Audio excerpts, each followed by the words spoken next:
టెస్టుల కోసం వెళ్ళి జ్యోత్స్న కుట్రను తెలుసుకున్న దశరథ. ఏం జరిగిందో తెలుసుకోవాలంటే ముందుగా అయితే మనం వీడియోలోకి వెళ్ళిపోదాం. చాలామంది మా వీడియోస్ అయితే చూస్తున్నారు కానీ చాలా తక్కువ మంది సబ్స్క్రైబ్ చేసుకుంటున్నారు. మేము పెట్టే వీడియోస్ అప్డేట్స్ ముందుగా మీరు చూడాలంటే మా ఛానల్ని సబ్స్క్రైబ్ చేసుకోండి.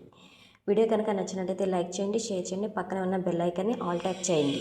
అయితే కార్తీక్ జ్యోత్స్నని ఇంట్లో వెళ్ళమని చెప్పిన తర్వాత దశరథ్ కార్తీక్తో మాట్లాడాలి నాన్న అని చెప్పి శివనారాయణతో అంటాడు కదా.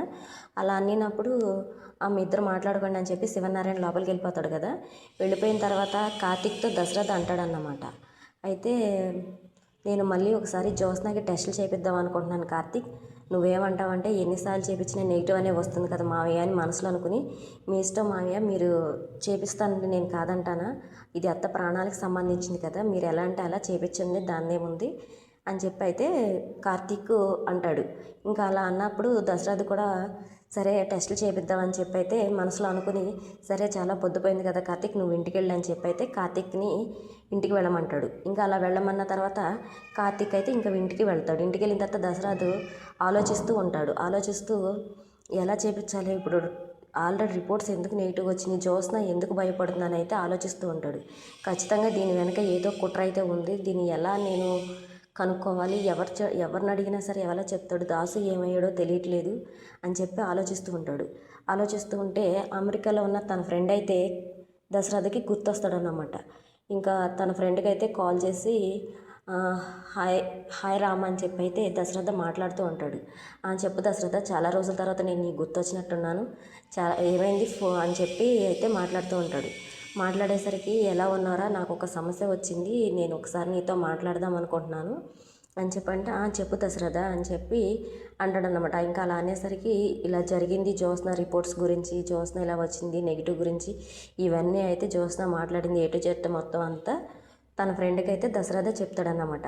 చెప్పిన తర్వాత ఇంకా వాళ్ళ ఫ్రెండ్, నువ్వు ఒకసారి నీకు తెలిసిన డాక్టర్ని నాకు ఒకసారి రిఫర్ చేయవా, జ్యోత్స్నకి నేను టెస్టులు చేయించాలి అని చెప్పి వాళ్ళ ఫ్రెండ్ని అడుగుతాడు. అలా అడిగినప్పుడు నువ్వు ఏ డాక్టర్ దగ్గర ఆల్రెడీ జ్యోత్స్నకి టెస్టులు చేయించావు అని చెప్పి అడుగుతాడు. అడిగేసరికి నేను ఇలా డాక్టర్ హారిక గారి దగ్గర నేను టెస్టులు చేయించాను, బట్ ఇలా నెగిటివ్గా వచ్చినాయి, ఇలా మాట్లాడారు ఇంటికి వచ్చినప్పుడు అని చెప్పి అది దశరథ అయితే తన ఫ్రెండ్కి చెప్పినప్పుడు, నాకు తెలిసినంత వరకు డాక్టర్ హారిక గారు చాలా biggest doctor and famous doctor. తను ఒక మాటలో చెప్పాలంటే తను నాకన్నా పెద్ద డాక్టరు. ఇంకా అంతమించి మంచి డాక్టర్ రిఫర్ చేయాలంటే నాకు కూడా తెలీదు, ఎందుకంటే అంత మంచి డాక్టర్ ఎవరు నాకు తెలిసిన వాళ్ళు లేరు. సో తనే చాలా ఫేమస్ డాక్టర్, మంచి టాలెంటెడ్ పర్సన్. తన రిపోర్ట్స్ ఎందుకు అలా వచ్చినాయో నాకు తెలీదు. ఖచ్చితంగా నీ కూతురు రిపోర్ట్స్ మ్యాచ్ అవ్వలేదంటే నాకు అనుమానంగానే ఉంది. నువ్వు ఒకసారి డాక్టర్ హారిక గారిని నువ్వు మళ్ళీ కలువు, ఎందుకంటే మీరు ఇంటికి వచ్చినప్పుడు ఆల్రెడీ జ్యోత్స్న తనను అవమానించేలాగా మాట్లాడింది కదా, అలాంటప్పుడు నువ్వు ఫోన్ కన్నా డైరెక్ట్గా వెళ్ళి కలవడం it's better then, so that's why నువ్వే వెళ్ళి తనని కలువు, అసలు ఏం జరిగింది, ఆ రిపోర్ట్స్ గురించి ఏంటని చెప్పి నువ్వే తెలుసుకో అని చెప్పి స్వయంగా మాట్లాడి తెలుసుకోమని వాళ్ళ ఫ్రెండ్ అంటాడు. ఇంకా సరే అని చెప్పి నేనే ఒకసారి డాక్టర్ని కలుస్తానని చెప్పి అయితే ఇంకా తెల్లారిన తర్వాత తను డాక్టర్ హారిక గారిని అయితే కలవడానికి వెళదాం అనుకుని చెప్పి రెడీ అవుతాడు దశరథ. ఇంకా అలా రెడీ అవుతుంటే జ్యోత్స్న అయితే, ఇన్ని టెన్షన్స్ నేను క్యారీ చేయలేకపోతున్నాను, నేను ముందు అసలు ఈ డాక్టర్ రిపోర్ట్స్ ఏంటో, పక్క దాసు ఏంటో, దాసును కలవాలి నేను అని చెప్పి అయితే రాత్రి కలుద్దామంటే దాసును కుదరలేదు, ఇంట్లో వాళ్ళందరూ దొరికిపోయాను నేను, మళ్ళీ ఒకసారి నేను దాసును కలవాలని చెప్పి అయితే తను దాసును కలవడానికి అయితే రెడీ అయ్యి వెళ్తూ ఉంటుంది, కారు దిగిపోతుంది. ఇంతలో కాశీ అయితే కాల్ చేస్తాడు. అక్క, ఇక్కడ ఏం జరిగినా సరే చెప్పమన్నావు కదా నువ్వు, కాల్ చేసి అందుకే చెప్తున్నాను, దీపక్కకి బ్లడ్ తీసినట్టు స్టిక్కర్ వేశారు డాక్టర్ హారిక దగ్గరికి వెళ్ళింది దీపక్కను కార్తీక్ బావ, బట్ బ్లడ్ ఎందుకు ఇచ్చామని చెప్పి అత్త అడిగినప్పుడు నాకు జస్ట్ టెస్టుల కోసం ఇచ్చాను, నేను ప్రెగ్నెన్సీ టెస్టుల కోసం ఇచ్చానని చెప్పి దీపక్క చెప్పింది, బట్ ఇక్కడ ఏం జరిగినా చెప్పమన్నావు కదా నువ్వు, అందుకే చెప్తున్నాను నేను అని చెప్పి అయితే ఎందుకు ఇచ్చింది అనేది అయితే నాకు వాస్తవం తెలియదు అని చెప్పి కాశీకి జ్యోత్స్నతో అంటాడు. ఇంకా అలా అన్నప్పుడు జ్యోత్స్నకు అనుమానం మరింత ఎక్కువ అవుతుంది.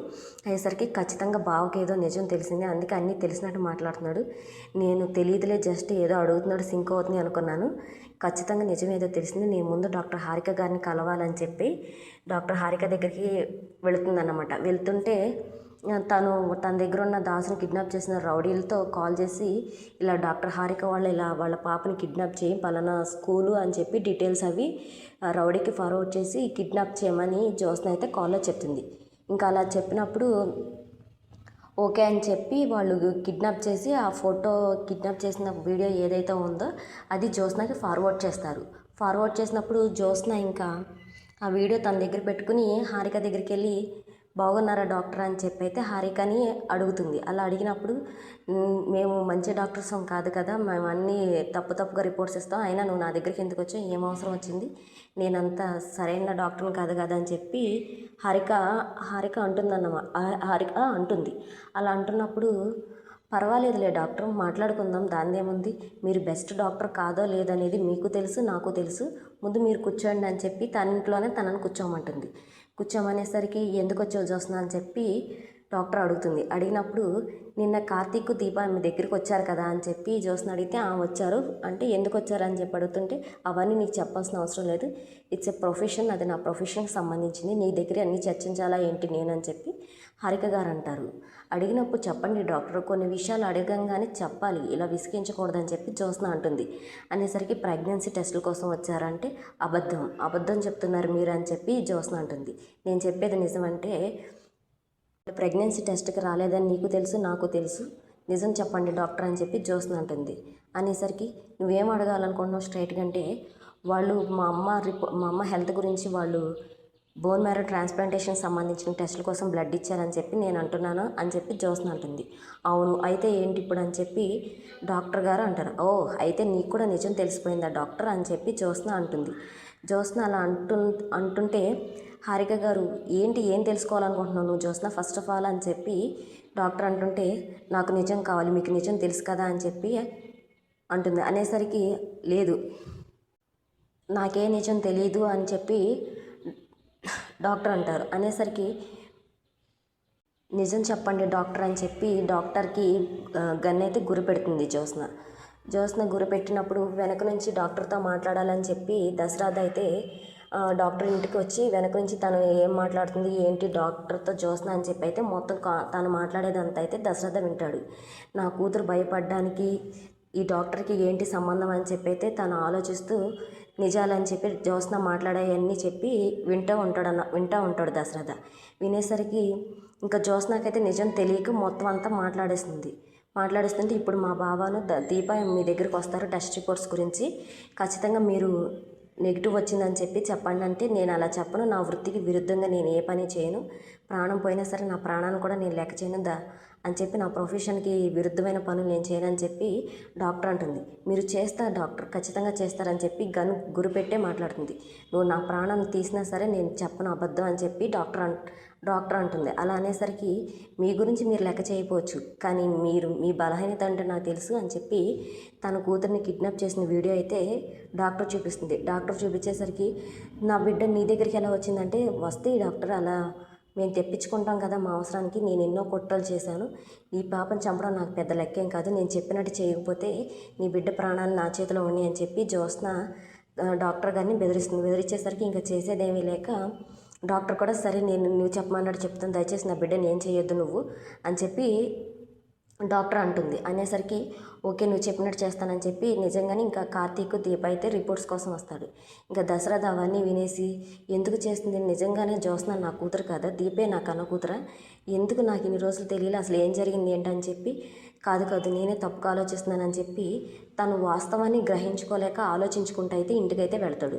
ఇంటికి వెళ్తూ ఉండగా తను ఇలా ఆలోచించుకుంటుంటే ఇంతలో కార్తీక్ని పిలిచి డాక్టర్ మీ రిపోర్ట్స్ నెగిటివ్ వచ్చినాయి, నేను చెప్పాను కదా అసలైన కూతురిదే రిపోర్ట్స్ మ్యాచ్ అవుతాయి, బట్ జ్యోత్స్నయ్యే రిపోర్ట్స్ మ్యాచ్ అవ్వలేదు, మీ రిపోర్ట్స్ మ్యాచ్ అవుతాయి అని ఎలా అనుకున్నారు, ఏదో మీ సాటిస్ఫాక్షన్ కోసం నేను టెస్ట్ చేశానని చెప్పి ఆ నెగిటివ్ వచ్చిన టెస్ట్ రిపోర్ట్స్ నెగిటివ్ వచ్చిన రిపోర్ట్స్ కార్తీక్ అయితే ఇస్తారు డాక్టర్.